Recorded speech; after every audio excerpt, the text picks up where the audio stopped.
Hello welcome everyone, welcome back to wonderful सा channel SM academy. तो आप अपनी पढ़ाई को जारी रखो इसी तरीके से हमारे साथ। आप मेहनत करते जाओ, पूरी लगन से पढ़ाई करो, रिजल्ट तो आपको मिलने ही वाला है। तो अच्छे से पढ़ाई करते रहो, यही मेरी एक राय रहेगी आपके लिए, एक मेरा मैसेज रहेगा आपके लिए, राइट। तो आज का जो लेक्चर होने वाला है, इस लेक्चर में we are going to discuss about uniform circular motion. That means अभी तक हम लोग जो भी कंसेप्ट देख रहे थे वो लीनियर मोशन का कंसेप्ट देख रहे हैं। तो आज का लेक्चर कुछ अलग होने वाला है। इसके अंदर हम लोग अब मोशन के अंदर चेंजेस ला रहे हैं, दैट इज सब सर्कुलर मोशन की स्टडी करेंगे। तो सब लोगों को पेन पेंसिल नोटबुक सब लेके रेडी हो जाना है। We are going to start. आपको पूरा का पूरा वीडियो स्टार्टिंग से लेके लास्ट तक देखना है। अच्छे से आपको अपने नोट्स बनाने के हैं और पढ़ाई तो आपको करनी ही है। पढ़ाई करते रहो, हमारे साथ जुड़े रहो, ओके। तो अगर आप नए हो चैनल पे तो सबसे पहले आप लोगों को सब्सक्राइब कर देना है, नोटिफिकेशन बेल जो है उसको भी टैप कर देना है, जिसकी वजह से आप एक भी नोटिफिकेशन मिस नहीं करोगे। नए नए अपडेट्स, नए नए वीडियोस आपका मिस नहीं हो पाएगा। तो हम लोग अब स्टार्ट करते हैं, बहुत बातें हो गई। तो we are going to start now, ठीक है। तो यूनिफॉर्म सर्कुलर मोशन, सबसे पहले सर्कुलर मोशन क्या होता है? कोई भी ऑब्जेक्ट जो सर्कल के ऊपर चलता है ना, तो उसका जो पाथ होता है वो सर्कुलर होता है, तो हम लोग वो मोशन को सर्कुलर मोशन बोलते हैं। यानी कि कोई भी ऑब्जेक्ट के पोजीशन में चेंज हो रहा है on the circumference of the circle. Again, कोई भी ऑब्जेक्ट के पोजीशन में चेंज हो रहा है on the circumference of the circle. कोई भी ऑब्जेक्ट सर्कल के सर्कमफरेंस पे चल रहा है, सर्कुलर पाथ के सर्कमफरेंस में चल रहा है, तो हम उसे क्या बोलते हैं? सर्कुलर मोशन बोलते हैं। तो जैसे देखो यहाँ पे एक ऑब्जेक्ट है, अगर मैं बोलूँ कि ये ऑब्जेक्ट को चलना है, अगर मैं बोलूँ ये ऑब्जेक्ट को चलना है, चल भाई तू, तो ये ऑब्जेक्ट देखो चल रहा है। कहाँ पे चला? तो ये सर्कल के सर्कमफरेंस पे चला, सर्कल के सर्कमफरेंस पे चला, राइट। ये ऑब्जेक्ट किधर चला है? सर्कल के सर्कमफरेंस पे चल रहा है। यू कैन सी, इसको वापस से मैं दिखाऊं, ये सर्कल के सर्कमफरेंस पे चल रहा है। तो जब कोई भी ऑब्जेक्ट सर्कल के सर्कमफरेंस पे चलते हैं तो उसे हम क्या बोलते हैं? यूनिफॉर्म सर्कुलर मोशन बोलते हैं। तो आज के लेक्चर में यही हम डिस्कस करेंगे। तो देखो, actually it is not uniform every time but circular motion. Uniform को भी हम लोग डिटेल में समझने की कोशिश करेंगे, ठीक है। तो ये एक सर्कुलर मोशन आपने देखा। अभी देखो, सर्कुलर मोशन को समझने के लिए सबसे पहले हम लोग कुछ कंसेप्ट को देखें। इसके अंदर सपोज ये आपका एक पाथ है, आप यहाँ से चलना स्टार्ट करते हो, कहीं से भी चलना स्टार्ट कर लो। मैं पेन का कलर चेंज कर लेता हूँ, ओके। चलो, सपोज हम लोग यहाँ से चलना स्टार्ट करते हैं।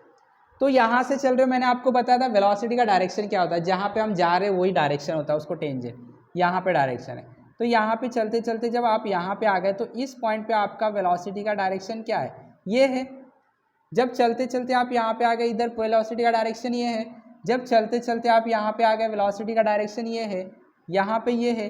तो आप देखोगे कि इसके अंदर 4 बार आपके वेलोसिटी का डायरेक्शन चेंज हो रहा है। हो सकता है स्पीड सेम हो, यहाँ पे भी आपका स्पीड 5 मीटर पर सेकेंड हो, यहाँ पे भी आपका स्पीड 5 मीटर पर सेकेंड है, यहाँ पे भी आपका स्पीड 5 मीटर पर सेकेंड है, यहाँ पे भी आपका स्पीड 5 मीटर।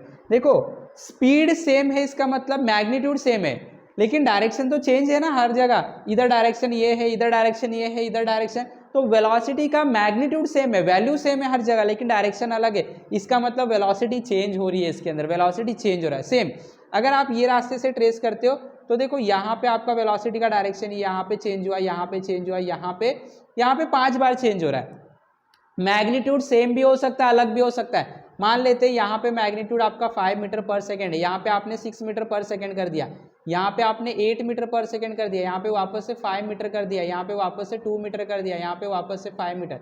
तो इस केस में तो देखो, डायरेक्शन भी चेंज हो रहा है, वैल्यू भी चेंज हो रहा है। इस केस में वैल्यू नहीं चेंज हो रहा था, सिर्फ डायरेक्शन चेंज हो रहा था। इस केस में वैल्यू भी चेंज हो रहा है, डायरेक्शन भी चेंज हो रहा है। तो इसमें तो वेलोसिटी चेंज बिल्कुल हो रहा है, इसमें भी हो रहा है, क्योंकि डायरेक्शन तो चेंज हो रहा है ना। वेलोसिटी वेक्टर क्वांटिटी है, मैग्नीट्यूड यानी वैल्यू पे भी डिपेंड करता है और डायरेक्शन पे भी। तो इसमें डायरेक्शन तो एटलीस्ट चेंज हो रहा है, वेलोसिटी चेंज हो रहा है। इसमें दोनों चेंज हो रहा है, तो वेलोसिटी तो कंफर्म है चेंज हो रहा है, राइट। तो जिस केस में, जिस मोशन में सिर्फ और सिर्फ डायरेक्शन चेंज होता है, मैग्नीट्यूड सेम रहता है, उसको हम लोग यूनिफॉर्म मोशन बोलते हैं। क्या बोलते हैं? यूनिफॉर्म मोशन बोलते हैं। जिसके अंदर डायरेक्शन चेंज हो सकता है लेकिन मैग्नीट्यूड अगर सेम है तो यूनिफॉर्म मोशन। तो अगर आप इसके अंदर देखोगे तो आपका जो डायरेक्शन वो 6 जगह चेंज होगा, 1 2 3 4 और 5, 6 बार डायरेक्शन चेंज होगा। मैग्नीट्यूड चेंज हो भी सकता है, नहीं भी हो सकता। अगर नहीं हो रहा है तो यूनिफॉर्म मोशन हो जाएगा, हो रहा है तो यूनिफॉर्म मोशन नहीं होगा, नॉन यूनिफॉर्म मोशन।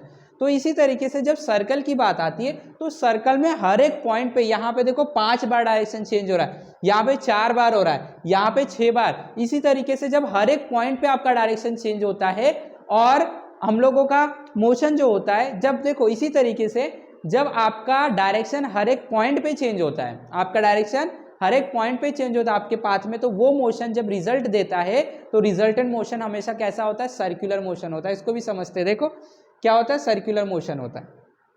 अब देखो यहाँ पे आप खड़े हो, यहाँ से आपकी वेलोसिटी ऐसी थी जो कि चेंज होकर इधर हो गई, फिर यहाँ पे इधर हो गई, फिर यहाँ पे इधर हो गई, फिर यहाँ पे इधर। तो अगर आप देखोगे तो रिजल्टेंट मोशन जो आपको मिलेगा that will be a circular motion.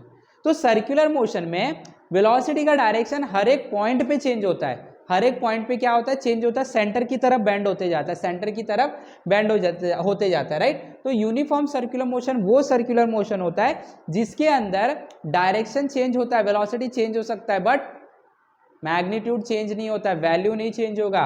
अगर यहाँ पे आपका वैल्यू 5 मीटर पर सेकेंड है तो यहाँ पे भी आपको 5 मीटर पर सेकेंड रहेगा, यहाँ पे भी आपको 5 मीटर पर सेकेंड रहेगा, यहाँ पे भी आपका 5 मीटर, यहाँ पे भी आपका 5 metre per second, 5 metre per second, हर एक जगह पे मैग्नीट्यूड सेम रहता है। इसको बोलते हैं यूनिफॉर्म सर्कुलर मोशन।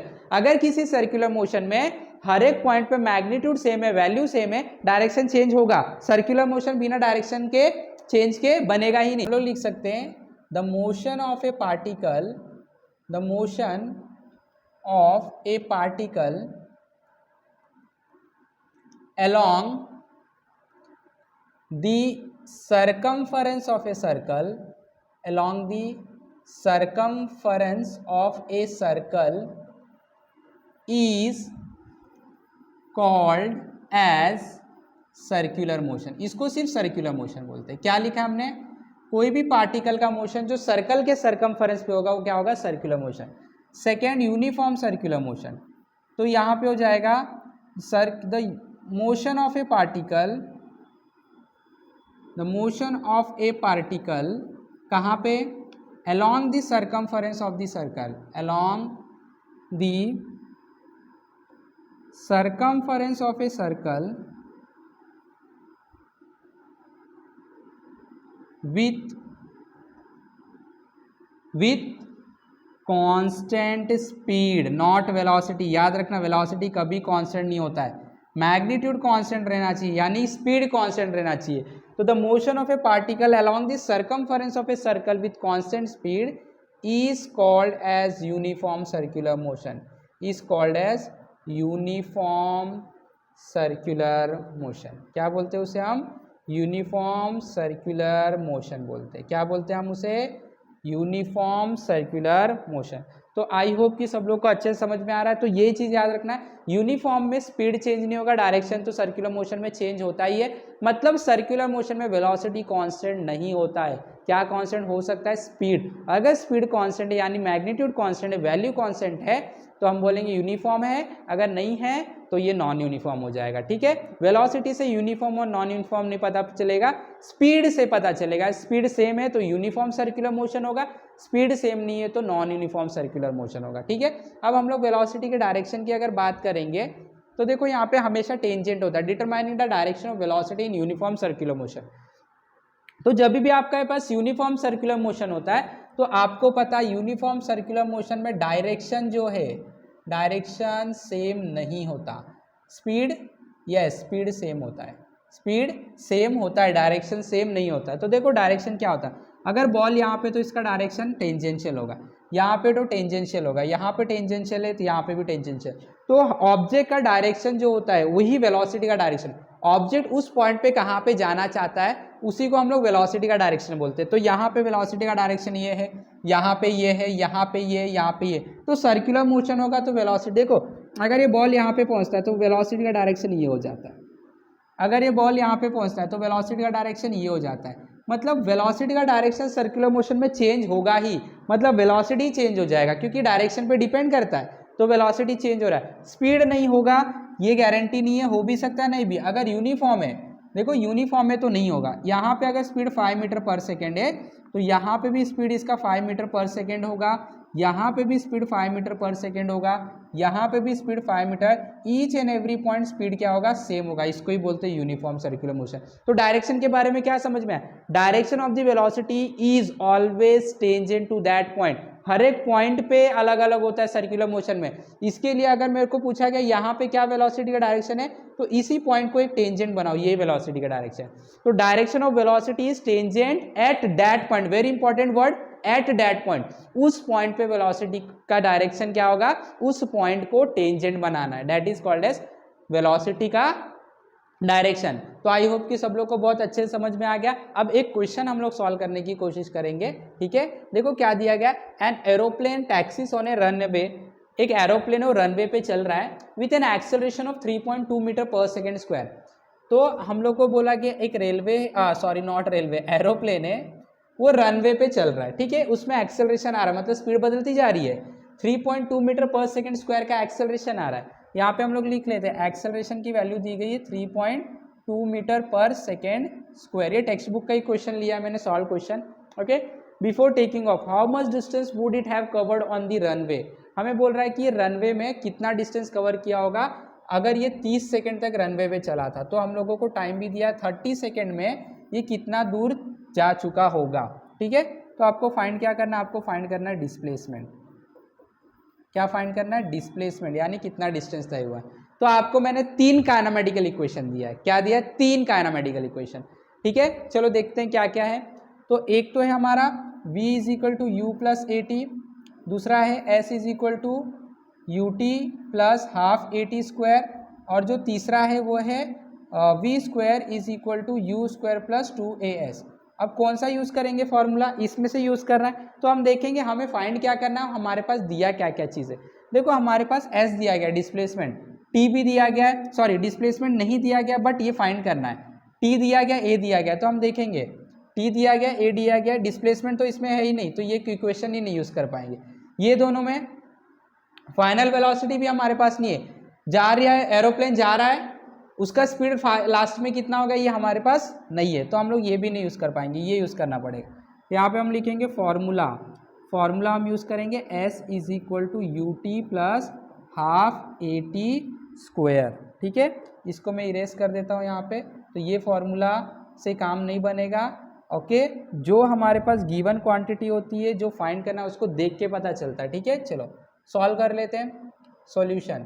तो s is equal to u t plus half a t square, right. u क्या होगा, इनिशियल वेलोसिटी।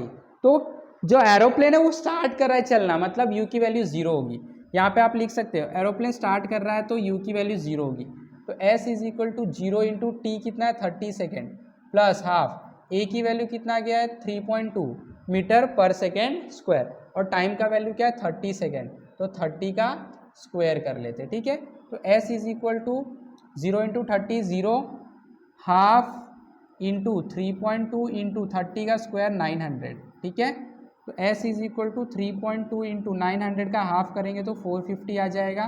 तो s is equal to multiply कर लेता हूँ मैं, 450 इंटू 3.2, 450 इंटू 3.2, 2 0 0, 2 5 10, 2 4 8 और ये 9 हो गया, 3 0 0, 3 5 15, 3 4 12, एक 13, 0 0 9 5 14 होता है, और ये 4 हो गया, ये 4 हो गया, तो एक 3.2 है, तो एक नंबर क्या आ गया 1440। तो 1440 मीटर वो 30 सेकेंड में चल चुका होगा, अगर उसके अंदर एक्सेलरेशन 3.2 मीटर पर सेकेंड आ रहा है, पर सेकेंड स्क्वायर, राइट। तो आई होप कि सब लोग को बहुत अच्छे से समझ में आए। तो वापस से ये वाले टॉपिक को फटाफट आपको अब भी जाके रिवाइज कर लेना है, एक नोट्स एकदम परफेक्टली आपको बना के रखना है। एग्जाम के टाइम में ना इससे आपको प्रॉब्लम नहीं आएगा, हमेशा एकदम परफेक्ट सेपरेट नोट बनाओ, एक ही नोटबुक में सारे नहीं, सारे सब्जेक्ट के लिए आप सेपरेट नोट रखो, इसी को तो स्ट्रैटेजी एंड प्लानिंग बोलते हो। और जो स्टूडेंट स्ट्रैटेजी एंड प्लानिंग से जाता है तो उसका रिजल्ट हमेशा अच्छा होता है, अव्वल दर्जे का रिजल्ट होता है। तो आई होप कि सब लोग को समझ में आया। फटाफट लाइक करना है, वीडियो को शेयर करना है, सब्सक्राइब करना है। Till then have wonderful learning, have wonderful day, thank you very much.